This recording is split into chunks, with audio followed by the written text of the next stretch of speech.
Vamos a hablar de los sensores. Estos son los dispositivos capaces de detectar todo lo que sea externo al sistema y brindarle esa información, transmitírsela al sistema para su funcionamiento. ¿De acuerdo? Dentro de esto de los sensores también están los transductores, que son capaces de transformar, ¿sí?, estas variables físicas, que las que estábamos hablando, como las térmicas, las de radiación, todas estas variables que he nombrado anteriormente, en señales comúnmente eléctricas, que son para el funcionamiento del sistema. Básicamente, como para que se hagan una idea, ¿sí?, los sensores para un sistema de control son como los sentidos para una persona. Nosotros lo que hacemos con nuestros sentidos es detectar todo lo que nos rodea e internamente lo traducimos e interpretamos para saber qué hacer con ello. ¿De acuerdo? Esto es lo mismo que hacen los sensores. Detectan todo lo que esté externo al sistema, todo lo que lo rodea, y le permite al sistema saber cómo tiene que manejarse, cómo tiene que continuar, siempre y cuando dependiendo de cómo lo hemos programado, cómo hemos armado dicho sistema. Dentro de lo que son los sensores, ¿sí?, podemos hablar de dos tipos de sensores dependiendo de su salida. Podemos hablar de lo que serían sensores analógicos, ¿sí?, o sensores digitales. ¿Qué significa que algo sea analógico o digital?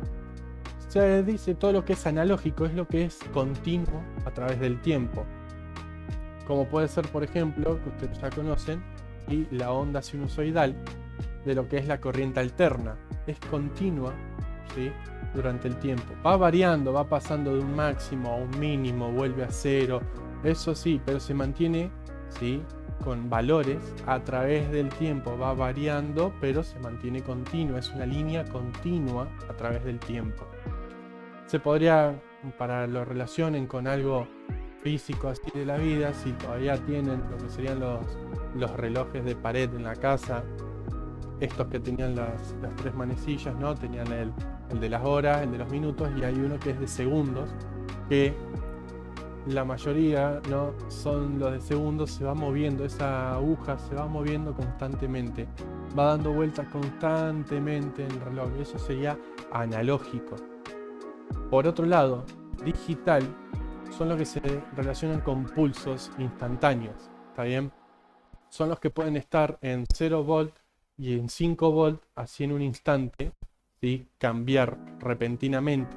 Entonces, cada vez que se hablen de señales continuas, vamos a estar hablando de sensores analógicos, y cada vez que se hablen de señales por pulsos, vamos a estar hablando de sensores digitales. Ahora, ¿qué características hay que tener en cuenta en un sensor?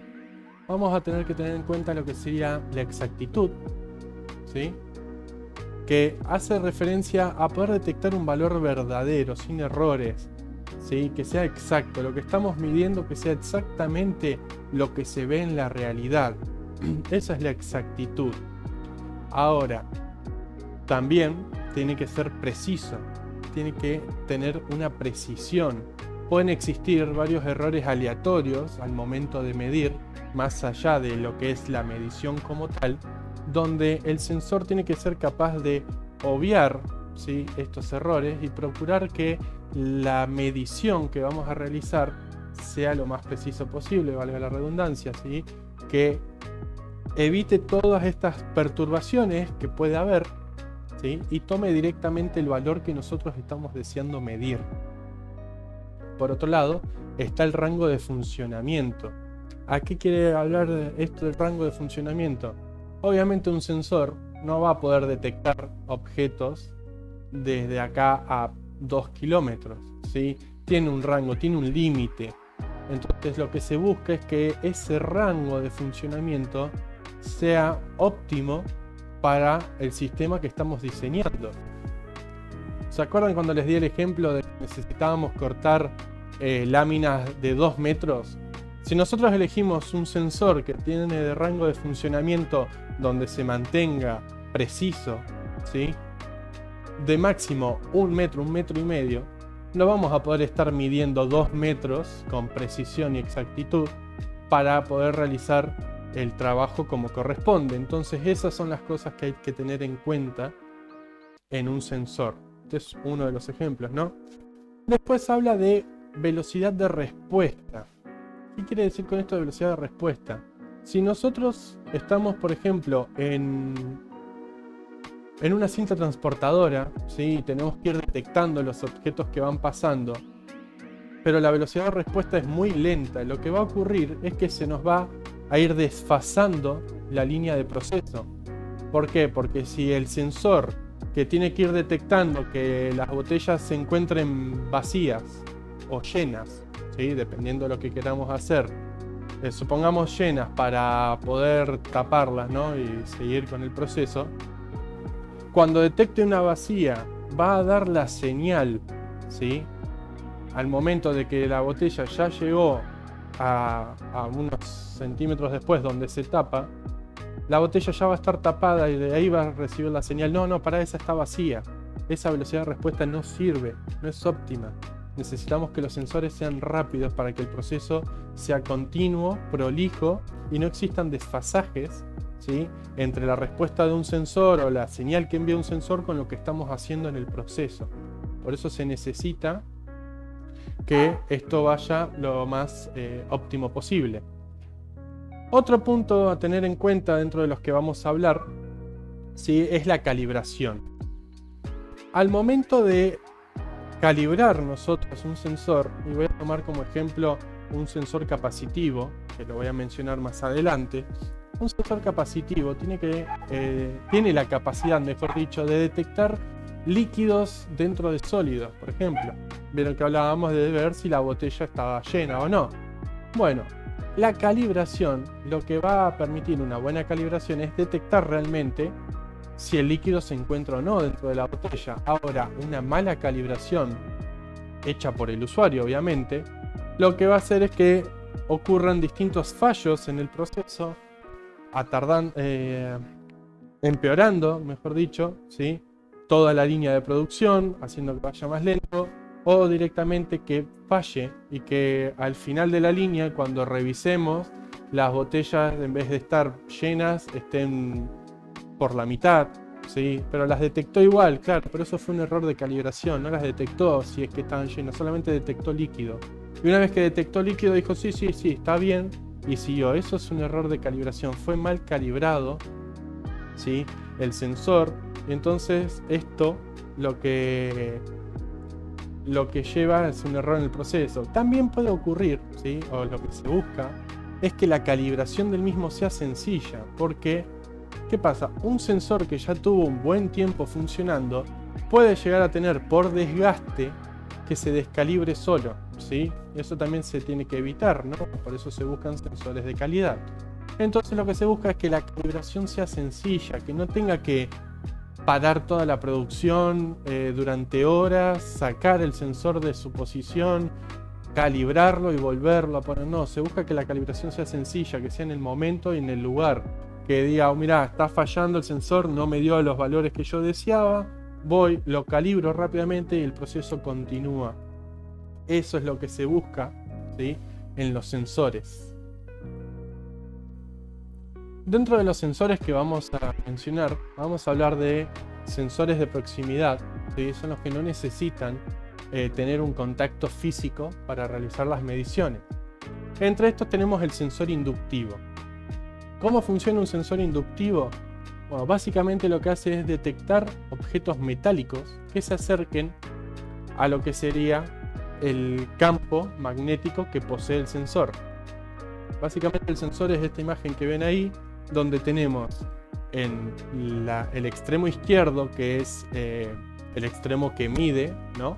Que sería el extremo frontal del sensor, tenemos una bobina. En el medio vamos a tener un imán permanente, que obviamente, como sabemos, un imán posee un campo magnético propio. Después tenemos lo que sería el contenedor, que es lo que sostiene todo el sensor, una resina de protección y al final unos conectores que son los que brindan la señal a la salida. Muy bien, ¿cómo funciona este sensor? Mientras nosotros tengamos el imán permanente en un estado de reposo, digamos, no tiene ningún objeto metálico cerca, la bobina no va a estar inducida, ¿sí?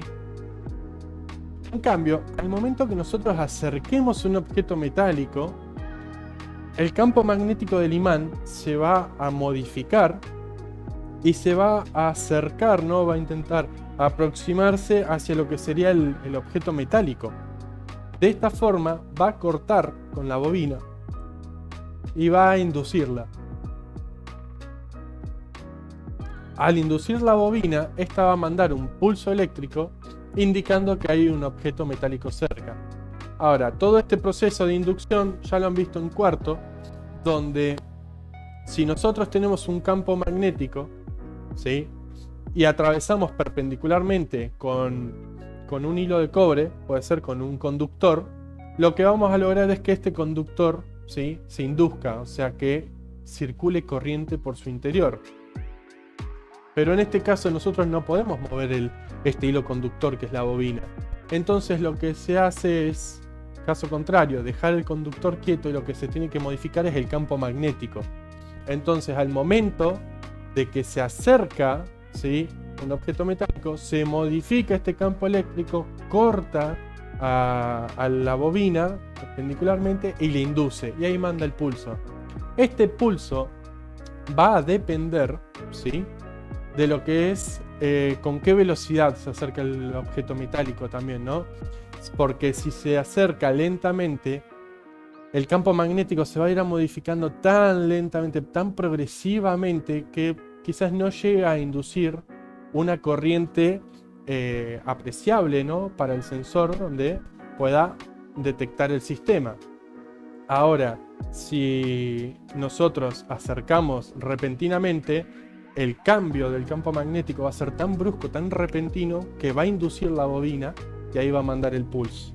También lo que se puede hacer, esto lo conocerán de estos detectores de metal de mano, que algunos lo que hacen es que abras los brazos y te lo van pasando por el cuerpo, ¿no? Y van a notar que cuando lo pasan es como que van repitiendo el mismo lugar varias veces. Esto es porque antes era un campo magnético con una bobina que se movía, ¿no?, cortaba. Bueno, lo que hacen acá es hacer que el campo magnético se modifique tantas veces, si es que llega a encontrar un metal, que ahí va a inducir y va a poder mandar la señal. Y ahí es donde está el detector de metal. ¿Está bien? Ahora, otro sensor del que vamos a hablar, acá están, disculpen, acá están las imágenes de lo que les hablaba. El de la izquierda sería el campo magnético del imán en un estado de reposo, y el de la derecha es un campo magnético modificado por un cuerpo ferroso, ¿sí?, que sea de acero o hierro. Esto es lo que me refería. En el de la izquierda, el campo magnético casi que no pasa por la bobina, mientras que el de la derecha está cortando de forma completa a la bobina, y esa variación entre no cortar y cortar a la bobina es lo que termina induciendo, ¿sí?, eléctricamente. Bueno, ahora vamos a ver los sensores capacitivos. Estos constan de dos condensadores, ¿sí?, también denominados electrodos, uno de referencia y uno sensible. Dentro del mismo también, bueno, podemos encontrar un dieléctrico, que lo que hace es separar a un electrodo del otro para evitar errores, ¿sí?, al momento de medir. Tienen un circuito impreso, ¿sí?, es un circuito electrónico que es el que se encarga de guardar, ¿sí?, la información del electrodo de referencia y compararla con el electrodo sensible, más allá de la resina y el aire seco, que funcionan como protección para el sensor. Muy bien, ¿cómo funciona este sensor? Volviendo al ejemplo, ¿sí?, de la botella, que si estaba llena o si estaba vacía, tomemos un ejemplo que tenemos una botella llena de agua. Nosotros le acercamos el sensor, tomamos una medición de referencia, y lo que hace este sensor es medir la capacidad dieléctrica que tiene el material que estamos midiendo. Y obviamente la botella, al estar con agua, va a tener una determinada capacidad dieléctrica. Entonces lo que va a hacer el sensor es tomar esta capacidad dieléctrica como referencia, el circuito impreso la va a transformar en una onda sinusoidal, que es la misma onda que tiene la corriente alterna, ¿sí?, y la va a almacenar. Y ahora nosotros, si medimos cualquier otro objeto, ¿sí?, que no tenga la misma capacidad dieléctrica, obviamente, puede llegar a darse la situación donde encontremos otro objeto que tenga la misma capacidad, ¿sí? O muy próxima. Pero bueno, digamos que seguimos midiendo botellas, ¿sí? Pero esta vez vacías. Esta nueva medición, al compararse, digamos, con la de referencia, nos va a dar un desfasaje. ¿Está bien? Entre la onda sinusoidal creada por la referencia y la onda sinusoidal medida en este momento, va a existir un desfasaje. ¿Por qué? Porque no son iguales las capacidades dieléctricas. En cambio, en el momento que esta botella, en la posición donde está el sensor, se vuelva a llenar con el mismo líquido, en este caso agua, este desfasaje se va a ir achicando hasta el punto donde sean muy próximos o sean iguales, ¿sí? Estas ondas sinusoidales, dándole así la señal al sensor de que estamos midiendo lo mismo que teníamos de referencia, lo que nosotros queríamos medir, y manda el pulso al sistema para indicarle que este objeto que estoy midiendo ahora es el que el usuario quería. ¿Está bien? Entonces, por ejemplo, en una fábrica donde estén llenando botellas, se puede utilizar este sensor para saber si la botella está llena hasta el nivel que se desea. Entonces, claro, se pone el sensor a una determinada altura, llega la botella vacía, se empieza a llenar y hasta que el líquido no llegue a la misma altura del sensor, que es la deseada, el sensor no va a mandar la señal de que la botella está llena y la cinta transportadora no va a avanzar. En el momento que se llene al valor deseado, la botella va a avanzar en la cinta, va a llegar otra vacía, va a decir otra vez hay algo que no es igual y va a seguir el proceso así continuamente. Ese es básicamente el funcionamiento de un sensor, ¿sí?, capacitivo. Acá hay algunas fórmulas, ¿sí?, que podemos apreciar, no le vamos a hacer mucho hincapié ahora. Y estos son algunos de los problemas que podemos encontrar, ¿no? Que la capacidad también varía por la distancia, ¿sí?, al objeto. Yo les había dicho que, bueno, dice también del material, obviamente. Si yo primero pongo una botella de plástico y después quiero medir botellas de vidrio, hay que hacer una recalibración y tomar otro valor de referencia porque el material no es el mismo, ¿de acuerdo? Pero más importante, porque eso ya se daba como algo, una obviedad, es el tema de la distancia. Si yo tomé primero un valor de referencia con el sensor pegado a la botella, no va a ser lo mismo que si yo ahora alejo el sensor quizás 5 centímetros, que pueden parecer pocos, pero pueden llegar a ser la diferencia de que el sensor no logre detectar con la misma capacidad dieléctrica, ¿sí?, y llevar errores en el proceso. ¿De acuerdo? Muy bien. Vamos a ver ahora lo que son los sensores ultrasonido.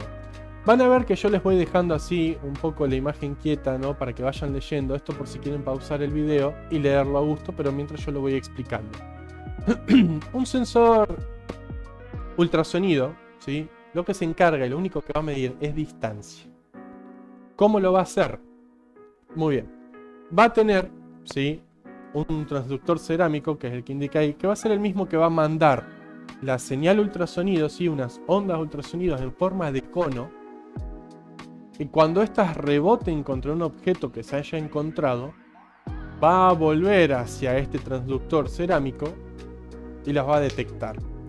Entonces el sensor lo que hace es constantemente está mandando ondas ultrasonido, ¿sí?, y cuando recibe el eco, el sensor lo que hace es calcular. Esto es un cálculo de física, ¿sí?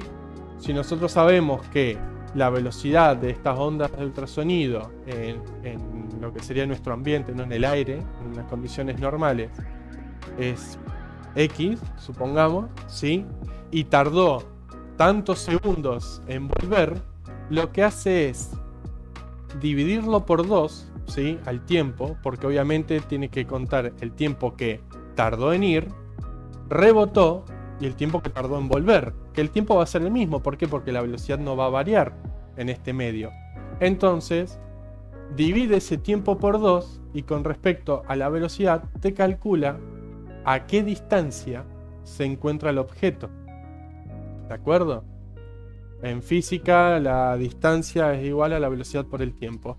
Si nosotros ya sabemos que la velocidad, porque es constante en este medio, y el tiempo lo vamos a obtener cuánto tarda en ir y volver el eco, lo partimos por 2, ¿sí?, vamos a tener el tiempo que tarda solamente en ir.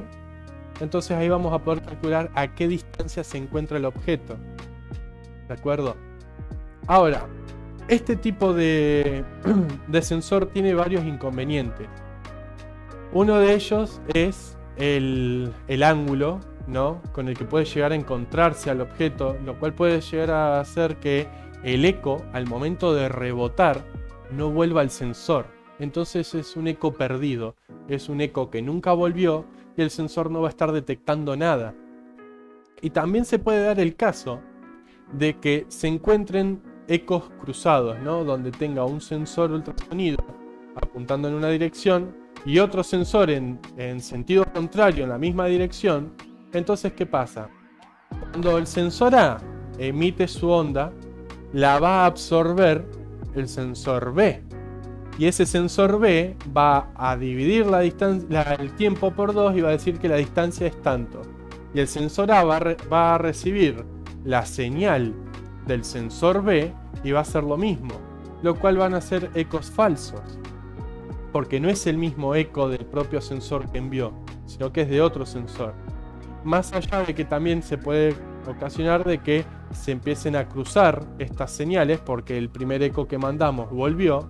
Entonces en las mediciones vamos a ver que dice que se encuentra el objeto a 2 metros y después se encuentra 6 y después se encuentra 4. Tiene tantos ecos falsos que el sensor no te va a poder medir con precisión, ¿sí?, a qué distancia está el objeto. Pero esto es algo que quiero remarcar. Este sensor mide distancia.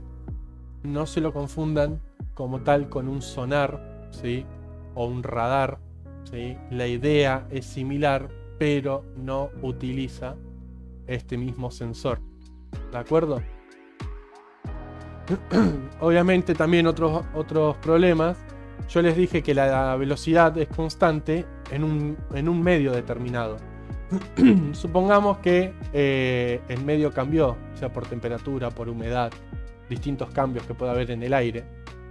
Esto va a hacer que la velocidad no sea la misma y esto va a ocasionar que los cálculos sean incorrectos, ¿sí? Estas son cosas a tener en cuenta en donde se implementa dicho sensor.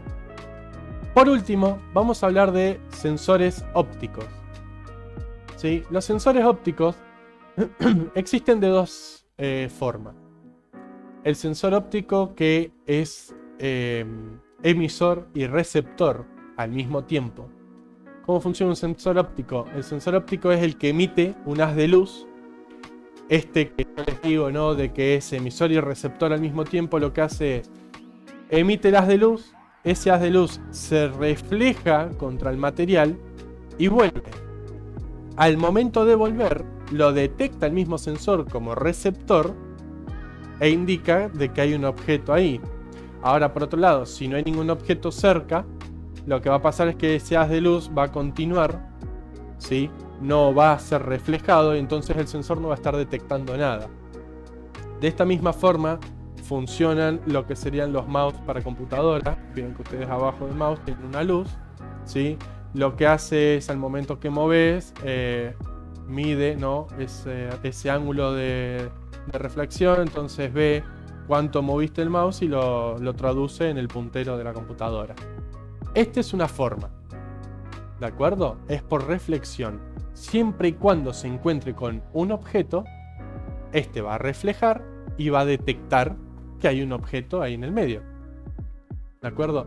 Puede tener inconvenientes como por ejemplo que el objeto sea de vidrio, ¿sí? El vidrio como tal no siempre refleja, más que todo tiene refracción. Entonces lo va a atravesar, se va a desviar encima al momento de que atraviese el vidrio. Entonces eso es un inconveniente que puede haber.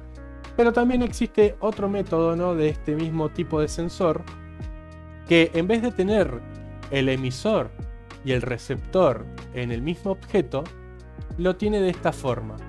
Tiene el emisor de un lado, el detector o receptor del otro, y el objeto va a pasar por el medio. ¿Cuál es la diferencia con el anterior? Es que nosotros lo podemos configurar de distinta manera. Por ejemplo, si yo tengo una cinta transportadora, de un lado tengo el emisor y del otro lado tengo el receptor, ¿no? Si el receptor está detectando el haz de luz, podemos decir que no hay objeto, ¿sí? ¿Por qué? Porque no hay nada que esté cortando en el medio, ¿sí?, el haz de luz. Ahora, en el momento que se sitúe un objeto ahí, el receptor va a dejar de detectar el haz de luz del emisor. Entonces eso significa que hay un objeto en el medio que está cortando la señal. En la línea que se crea entre el emisor y el receptor, hay un objeto ahora. Lo estoy detectando, hay algo. ¿Está bien? Entonces esto lo podemos utilizar para contar, como cuando les decía el ejemplo de la empaquetadora de masitas, donde va a ir a la caja. Si yo pongo un sensor de estos, donde cada vez que el paquete de masita pase, corta el haz de luz, cada vez que detecte la falta de la señal, ¿sí?, que fue cortada, va a mandar un pulso. Ese pulso va a un contador, y en el momento que el contador llega a 20, manda otro pulso y dice: la caja ya está llena, cerrala, cambiala y trae una caja vacía. ¿De acuerdo? Estos son los sensores de proximidad que vamos a ver. Hay muchos más, vamos a trabajar con otros a medida que vayamos viendo distintos sistemas, dados más que todo en la programación cableada, ¿sí? Pero estos son algunos que quiero que vayan viendo para entender más o menos. Lo que más vamos a hablar después también son los finales de carrera y otros tipos de sensores que podemos encontrar. Problemas que puede haber este tipo de sensor: la alineación tiene que ser precisa, tiene que estar alineado. Si no está alineado, el detector no va a encontrar el haz de luz, entonces va a decir que siempre hay un objeto, ¿sí? Y también es la calidad. Obviamente el haz de luz se va perdiendo con la distancia, porque el haz de luz, o sea, los haces de luz que hay en el ambiente lo van a terminar difuminando, van a terminar siendo más fuerte, entonces se va a perder esa señal que está mandando el sensor. Estos son algunos de los problemas que pueden presentar dicho sensor.